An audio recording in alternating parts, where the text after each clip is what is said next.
Assalamualaikum warahmatullahi wabarakatuh. Perkenalkan, saya Abu Nasir, tokoh masyarakat Kampung Pancasila, RT 01, RT 02, RT 05 di RW 02 Kedung Selatan. Dan di samping saya Bapak Purnadi, beliau adalah tokoh masyarakat di Kampung Pancasila. Nah, selanjutnya izinkan kami menginformasikan yang pertama, keberadaan Kampung Pancasila ini adalah berada di RT 01, RT 02 dan RT 05 di RW 02 Kelurahan Selatan di Kecamatan Pauh, Kota Padang. Kenapa daerah ini dinamakan Kampung Pancasila? Itu adalah sesuai dengan masyarakat yang ada di sini beragam suku. Makanya itu ditetapkan menjadi Kampung Pancasila pada tanggal 21 Maret tahun 2021 yang diresmikan oleh Bapak Kolonel Jadi Kota Padang. Nah, pada saat itu kita sudah diresmikan. Cuman sampai saat ini program-program yang berkaitan dengan Pancasila itu belum berjalan sesuai dengan harapannya. Di mana Pancasila ini sebenarnya kita membuat program tetap menjalankan nilai-nilai Pancasilanya di sini. Itu yang pertama. Yang kedua, luas wilayah Pancasila ini seluas 13,5 hektar. 13,5 hektar itu dihuni oleh 2.000 jiwa. 2.000 jiwa yang terdiri dari 3 RT tadi. Ya, sekitar 500 kakak. Itu terdiri dari suku Minang, suku Batak, suku Jawa, suku Sunda, Aceh, juga suku Bugis, dan suku-suku lokal lainnya di Kabupaten Sumatera Barat berkumpul di sini. Jadi masyarakat di sini betul-betul masyarakat madani dan juga beberapa agama. Nah, oleh karena itu makanya ditetapkan menjadi Kampung Pancasila. Nah, jadi Kampung Pancasila ini dihuni oleh masyarakat yang belum mampu secara ekonomi. Itu sekitar 70% mereka secara ekonominya sekitar menengah ke bawah dan bekerja lebih banyak sebagai buruh perusahaan seperti di PT Semen Padang, buruh angkat, buruh tani, dan juga ada juga yang membuat batu lado di pinggir sungai. Ini batu-batu ini bisa dimanfaatkan oleh warga di sini untuk menjadikan batu lado. Namun karena kondisi saat ini, lalu kami sebagai warga Kampung Pancasila ke depan itu berharap kita membuat program Pancasila ini untuk membangun apa yang dibangun pemirsa, yakni membangun manusianya menjadi berpendidikan. Jadi ke depan nanti tidak ada lagi anak-anak yang putus sekolah misalkan. Makanya kita bangun, dan kita juga akan membangun infrastruktur, karena struktur saat ini kita bisa lihat nanti Bapak Ibu pemirsa bahwa kondisi saat ini lingkungan kita itu masyarakat karena ekonominya belum bagus, jadi masih ada rumah-rumah yang belum layak huni. Makanya kita ke depan membuat program baik itu jangka pendek dalam 1 tahun, jangka menengah dalam 5 tahun, kemudian juga jangka panjang sekitar 25 tahun. Itu harapan kita ke depan. Apa aspek yang kita bangun ini? Semua aspek. Contohnya infrastruktur. Sungai ini kalau kita lihat sekarang ini terjadi sedimentasi, di mana pendangkalan sungai pada saat cuaca hujan besar, itu bisa terjadi air bah atau air banjir dan bisa merusak pinggir sungai, sebagian tidak tergerus di sungai. Jadi program-program itu akan banyak sekali kita buat, dan untuk meningkatkan ekonomi masyarakat juga kita akan membuat berbagai program. Misalkan kita akan membuat daerah ini daerah kunjungan. Kunjungan apa? Seperti kunjungan wisata. Kita buat di sini tempat-tempat kuliner, tempat-tempat oleh-oleh. Nah, harapan kita di Kota Padang nanti di sini pusat oleh-oleh Kota Padang. Itu harapan kita. Makanya dengan demikian tidak ada lagi masyarakat di sini yang tidak punya penghasilan, yang tidak punya pekerjaan. Itu harapan kita.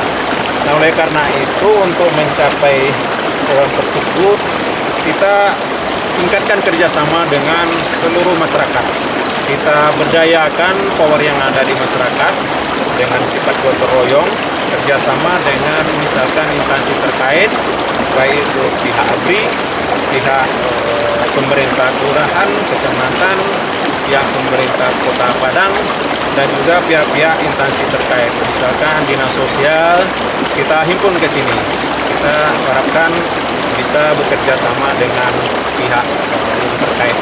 Seperti contohnya kita akan bekerjasama dengan PT Semen Padang melalui CSR-nya, dan bagi yang keluarga yang tidak mampu misalkan kita minta bantu ke Basis PT Semen Padang. Itu contoh-contoh yang program-program yang akan kita jalankan nanti di Kampung Pancasila ini. Di Kampung Pancasila ini pengadaan air bersihnya untuk masyarakat itu dikelola oleh Pamsimas namanya.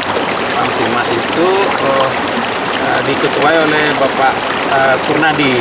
Beliau yang berkecimpung di Pamsimas ini mungkin bisa menjelaskan kondisinya seperti apa saat ini. Assalamualaikum warahmatullahi wabarakatuh. Saya dari pengurus Pamsimas menyampaikan untuk kebutuhan air masyarakat di Kampung Pancasila itu kurang memadai, tetapi masih mengalir walaupun kekurangan. Jadi karena kebanjiran sering membawa pipa hanyut. Jadi untuk sekarang apa yang disampaikan Pak Abu, saya besar sekali permintaannya untuk melaksanakan apa yang dibicarakan Pak Abu tadi. Nah, terkait dengan apa yang disampaikan oleh Pak Kurnadi tadi tentang Pamsimas, di mana saat ini belum memadai karena sering terkendala. Akhirnya masyarakat tidak mendapatkan pasokan air minum untuk air bersih itu secara kontinu.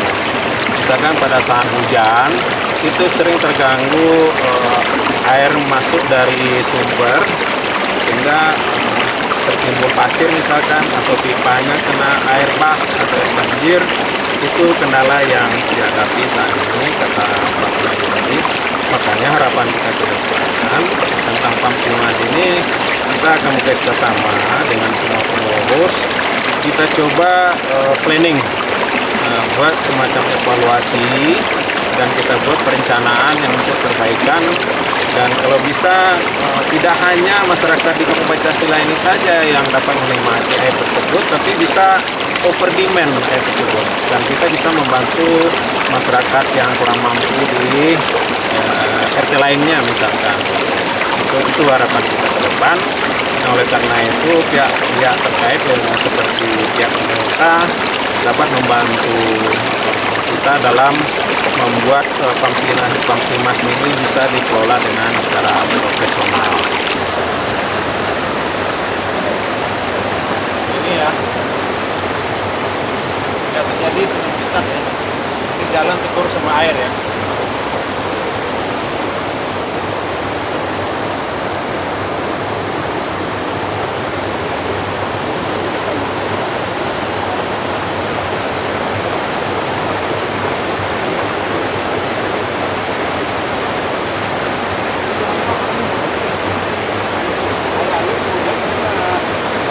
Nah, permisa, ini adalah jalan di pinggir sungai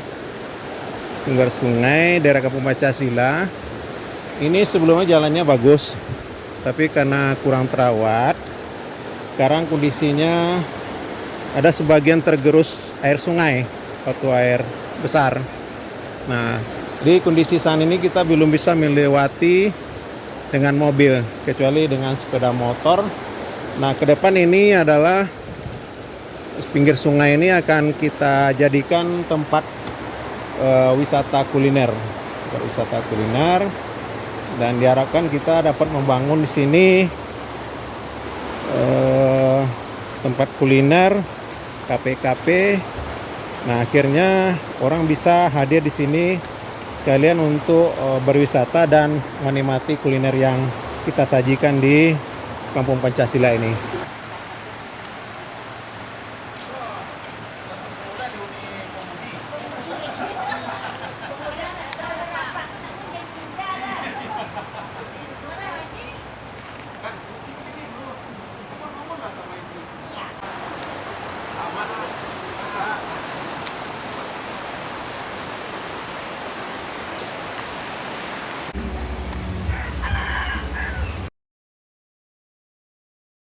Ini adalah satu buah tower PLN yang sumber listrik dari Gardu Indo PLN menuju ke rumah Sindarung PT Semen Padang di Kelurahan Indarung. Sangat berisiko. Ini perlu ditangani secepatnya, kalau tidak bisa rebah tower ini. Kalau dibiarkan gitu bisa membahayakan baik terhadap orang maupun terhadap tower sendiri kalau tidak cepat dibenahi ini. Ini perlu penanganan segera. Oleh karena itu kita harapkan pihak PLN bisa mengatasi segera, dan juga diharapkan ke instansi terkait seperti pihak pemerintah bisa membantu membenahi daerah aliran sungai di Batang Gaduk ini. Itu harapan kita ke depan. Jadi sesuai dengan rencana kita dari program Kampung Pancasila, daerah ini akan kita jadikan taman-taman di sepanjang pinggir sungai ini. Akan kita tata dengan sedemikian rupa. Tentu untuk mencapai program ini kita butuh bantuan semua pihak yang terkait nantinya. Itu harapan kita.